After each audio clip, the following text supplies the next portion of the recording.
What is going on, guys? DBG here, and this is part 2 of why my team will suck. I know a lot of people in the comments, obviously they're making actual points, but obviously the lower rated players are going to play like higher rated players, whatever, that you can earn players.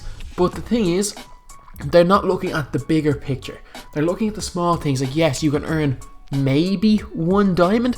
People are like, oh, you can get a diamond for completing a collection. But like, to complete the 76ers collection, you're going to probably need to get AI, Julius Erving, Moses Malone. Them players could be 100k each, so that's not going to be cheap.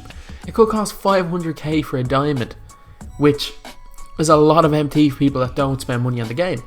So anyway, one of the points that I made in the last video, players are starting off low rated, like Steph Curry's an 85, and that very quickly he's going to be pretty much rendered useless. And the counter argument a lot of people are making is that the 85 rated players are going to play like their actual cards, which is fair enough. But then what happens when you go past 90? If an 85 player plays like 94, i.e. Steph 94, an 85 player plays like that, then what happens to when players get to 95? Do they play like ratings of 104, and God knows what a 99 is going to play like? Essentially, all that means is that the people that have the diamonds are going to play, a diamond is going to play probably above a 99 overall level if that's the case, or they're going to nerf diamonds and make 85 overall players play like 85 overall, which makes Steph Curry useless. Like, what stat are they going to downgrade? Obviously 2K may have thought this through, but what if 85 Steph Curry only has, I don't know, an 87 shot 3? And that's the stat they lower his shooting, then Steph's almost useless. Then there's no point having him. Same with LeBron. I don't know, if they lower his speed, something, his strength, like, I can't see a way that this is going to work long term. Short term, when this game first comes out, I can see it being exceptional. I can see my team, people think that a lot of it's been fixed, but then again, we said that about 2K16, and it was without doubt the worst my team I have ever played. It seemed as though they'd fixed problems the previous year. Jason Kidd, Scottie Pippen, Clyde Drexler, they seemed like great rewards at the time. And then all of a sudden, them cards were useless by Christmas.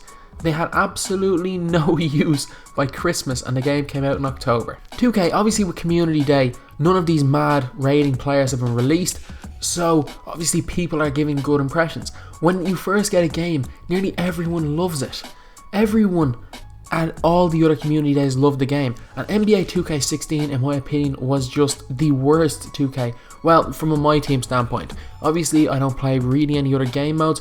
The My Story, My Career, the Spike Lee thing ended up being an absolute disaster, and ended up completely just stopping after 1 season. But if what happens to 2K17 is what I think is going to happen, it is not going to be good past maybe 2 or 3 months. Because, well, you can always open packs. That's the catch. You can get those players, you can play good, you can have fun if you pay money. But as a person who refuses to pay microtransactions, that's where I'm coming at this angle from. I know a lot of people that are on YouTube will spend money on packs. A lot of people in the community, these YouTubers are going to spend hundreds and hundreds of dollars on packs. They're obviously going to say it's great because the more content, well, I'm not really going to call it content, it's players with different overalls and a different card. It's the same fucking player. It's not that hard for 2K to put them in. Like, all they literally have to do is add a card into a game, take the exact same player and tweak some of his stats. It's not difficult. FIFA do it. They're like, oh, we'll do it within 2 hours. FIFA used to do it. In FIFA 12, they did it within like a half an hour for international games. FIFA do it straight away.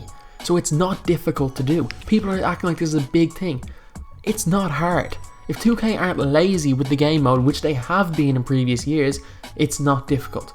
So anyway, that's the thing. I think that this game mode is going to be great if you are willing to spend the money on it. I know a lot of people that are going to be watching this video will spend money on VC and probably buy coins in MT, but for the 90% of people, the majority of which don't watch YouTube videos, that are casual players that play the game, that do not want to pay any more money than they've already paid, the game is €75 for me, which is the equivalent of close to $100 for me buying this game, the normal edition, not any of the other editions. So I don't want to have to spend $100 to get a fucking amethyst, or sorry, sapphire player, whatever they're called.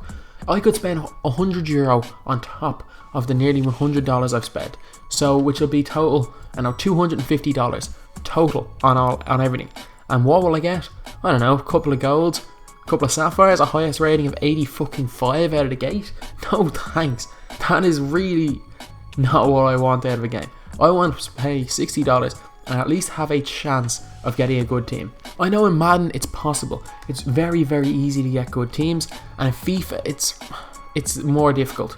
I have to say, in FIFA it's a lot more difficult to get good teams, but the thing is, in FIFA, players that are rated 85 play really well, and from my experience in 2K, there's very few that are rated 85 that play really well. So anyway, that's just my opinion. I know I've gotten a lot of dislikes in the last video, but people have no idea what they're on about. People are looking at these YouTubers who have talked in community day and not actually looked at the bigger picture. What's going to happen in like May, in, I don't know, February, March, when the game starts to get a tiny bit stale and 2K has to push on a little bit? What's going to happen? You're going to need to spend actual money to still have fun playing MyTeam, which is not what I would like to see, and it's not what the majority of the community, obviously a lot of you watching this wouldn't mind, but what the majority of people playing MyTeam want to see. In NBA 2K13, you could get those players. Obviously you need to grind a little bit for historic players, but by playing, you could, within a week you could get a LeBron James. Within a week you could get any player you wanted to get.